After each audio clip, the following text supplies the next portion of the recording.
ಇದೆ. ನಾವು ಬೀದಿಗೆ ಇಳಿದು ಹೋರಾಟವನ್ನ ಮಾಡ್ತೀವಿ.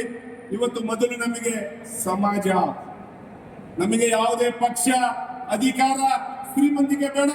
ನಮಗೆ ಶ್ರೀಮಂತಿಕೆ ಕೊಟ್ಟಿದ್ದೀರಿ, ಅಧಿಕಾರ ಕೊಟ್ಟಿದ್ದೀರಿ. ಮುಂದೆ ಬರ್ತಕ್ಕಂಥ ದಿನಗಳಲ್ಲಿ ನಮಗೆ ಏನಾದ್ರೂ ಅನ್ಯಾಯ ಆದ್ರೆ ನಾವು ಎಲ್ಲವನ್ನು ಬಿಟ್ಟು ನಿಮ್ಮ ಜೊತೆಗೆ ಹೋರಾಟಕ್ಕೆ ಇರ್ತೀವಿ ಅನ್ನೋ ಒಂದು ಸಂದೇಶವನ್ನು ನಾವು ಬಂದಿದ್ದೀವಿ. ಬಂಧುಗಳೇ, ಬಹಳಷ್ಟು ಜನ ನಮ್ಮ ಸಮಾಜದ ಮುಖಂಡರು, ಬಹಳಷ್ಟು ಜನ ನಮ್ಮ ಸಮಾಜದ ಹಿರಿಯರು, ಅನೇಕ ಜನ ಈ ಒಂದು ಪ್ರತಿಭಟನೆಗೆ ಬರ್ತಕ್ಕಂಥ ಸಂದರ್ಭದಲ್ಲಿ ಸಾಕಷ್ಟು ಜನ ಮಾತಾಡಿ ಇವತ್ತು ನಮ್ಮ ಸಮಾಜ ಎಲ್ಲಿದೆ ಸ್ವಾಮಿ, ಇವತ್ತು ನಮ್ಮ ಪರಮ ಪೂಜ್ಯರು ಸಿದ್ದರಾಮೇಶ್ವರ ಸ್ವಾಮಿಗಳು ಇವತ್ತು ನಮ್ಮ ಗೋವಿ ಸಮಾಜದ ಸ್ಥಿತಿಗತಿ ಬಗ್ಗೆ ಇವತ್ತು ಏನು ಎಲೆಕ್ಟ್ರಾನಿಕ್ ಮೀಡಿಯಾ ಮುಖಾಂತರ ರಾಜ್ಯಕ್ಕೆ ತೋರಿಸುವಂತ ಕೆಲಸವನ್ನು ಮಾಡಿದ್ರು. ಇವತ್ತು ಗೋವಿ ಸಮಾಜ ದಿನ ಬೆಳಗ್ಗೆ ಇವತ್ತು ಡ್ರಿಲ್ಲಿಂಗ್ ಮಿಷಿನ್ ಮಾಡಿದೆ, ಪ್ಲಾಸ್ಟಿಕ್ ಬಂದಿದೆ. ಇಲ್ಲಿ ಸ್ವಾಮಿಯಾಗಿ ಕಟ್ಟಿಗೆಗಳಾಗಿ ಬೆಂಕಿ ಹಚ್ಚಿ ಆ ಕಲ್ಲನ್ನು ಹೊಡೆದು ಜೀವನ ಮಾಡ್ತಕ್ಕಂಥ ಸಮಾಜ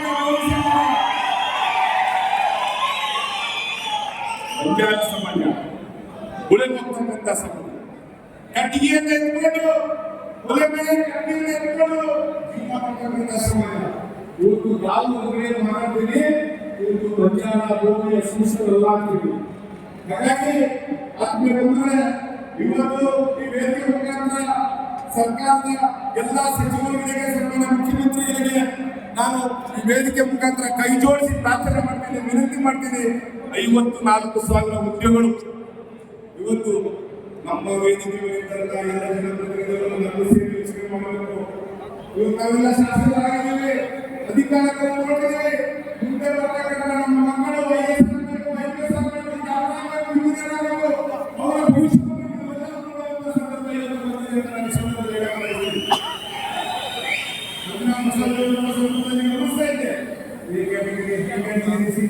ಮಾಡಿದ್ದಾರೆ.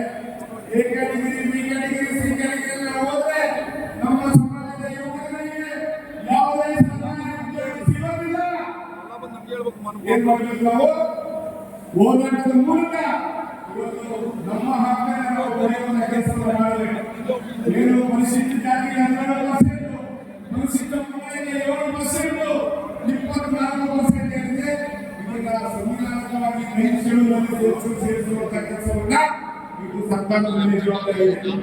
ಇವತ್ತು ಸರ್ಕಾರಗಳು ಇವತ್ತು ಏನು ಕೇಂದ್ರ ಸರ್ಕಾರಕ್ಕೆ ಹೋಗಿ ಇವತ್ತು ಪ್ರಧಾನಮಂತ್ರಿ ಅವರನ್ನ ಭೇಟಿ ಮಾಡಿ ನೈಜ ಸ್ಥಳೀಯರಲ್ಲಿ ಸೇರಿಸುವಂತ ಕೆಲಸವನ್ನ ಮಾಡುವಂತ ಜವಾಬ್ದಾರಿ ಸರ್ಕಾರಕ್ಕೆ ಹೇಳಕ್ಕೆ ಬಯಸ್ತೇನೆ. ಆತ್ಮೀಯ ಬಂಧುಗಳೇ, ನಾನು ಹೆಚ್ಚು ಮಾತನಾಡಕ್ಕೆ ಹೋಗಲ್ಲ. ಈ ಸಭೆಯ ಉದ್ದೇಶ, ಈ ಕಾರ್ಯಕ್ರಮದ ಉದ್ದೇಶ, ಈ ಕಾರ್ಯಕ್ರಮದ ಪ್ರತಿಭಟನೆಯ ಉದ್ದೇಶ ಯಥಾಸ್ಥಿತಿ ಏನಿದೆ ವಿದ್ಯಾರ್ಥಿಗಳಿಂದ 17% ಅಲ್ಲಿ ಯಥಾಸ್ಥಿತಿ ನಮ್ಮ ಸಮಾಜದ ಯುವಕರಿಗೆ ಕೆಲಸ ಸಿಗಬೇಕು. 17% ಅಲ್ಲಿ ನಮ್ಮ ಪಾಲಿಗೆ ನಮ್ಮ ಪಾಲು ಸಿಗಬೇಕು. ನಮಗೆ 4% ಬೇಕಿಲ್ಲ ಸ್ವಾಮಿ, ನಮಗೆ 5% ಬೇಕನ್ನೋ ಉದ್ದೇಶದಿಂದ ಇವತ್ತು ನಾನು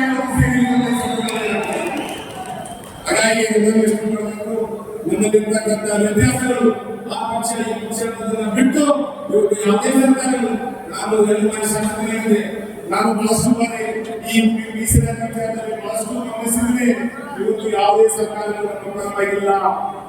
ಇವತ್ತು ಯಾವ ಸರ್ಕಾರಗಳು ನಮ್ಮ ಪರವಾಗಿ ಕೆಲಸ ಮಾಡಿಲ್ಲ. ಹಾಗಾಗಿ ಮೂಗಿಗೆ ತುಪ್ಪ ಹಚ್ಚುವಂತ ಕೆಲಸ ಮಾಡ್ತಾ ಇದೆ. ಹಾಗಾಗಿ ನಮ್ಮ ಹೋರಾಟ, ನಮ್ಮ ಪ್ರತಿಭಟನೆಗಳು ಬೀದಿಗೆ ಇಳಿದು ನಾವು ಹೋರಾಟವನ್ನು ಮಾಡಿ ನಮ್ಮ ಹಕ್ಕನ್ನ ನಾವು ಪಡೆಯುವಂತ ಕೆಲಸವನ್ನು ಮಾಡಬೇಕಂತ ಹೇಳಿ ನನ್ನ ಮಾತು ಮುಗಿಸ್ತೇನೆ. ಎಲ್ಲರಿಗೂ ನಮಸ್ಕಾರ. ನಮ್ಮೆಲ್ಲರನ್ನು ಉದ್ದೇಶಿಸಿ ಚಿತ್ರದುರ್ಗದ ಮಾಜಿ ಸಂಸದರಾಗಿರ್ತಕ್ಕಂಥ ಹೆಚ್ಚಿನ ನಾಯಕರಾಗಿರ್ತಕ್ಕಂಥ ಜನಾರ್ದನ್ ಸ್ವಾಮಿ ಅವರು ಮಾತನಾಡಬೇಕಂತ ಹೇಳಿ ಕೇಳ್ಕೊಳ್ತಾ ಇದ್ದೀನಿ.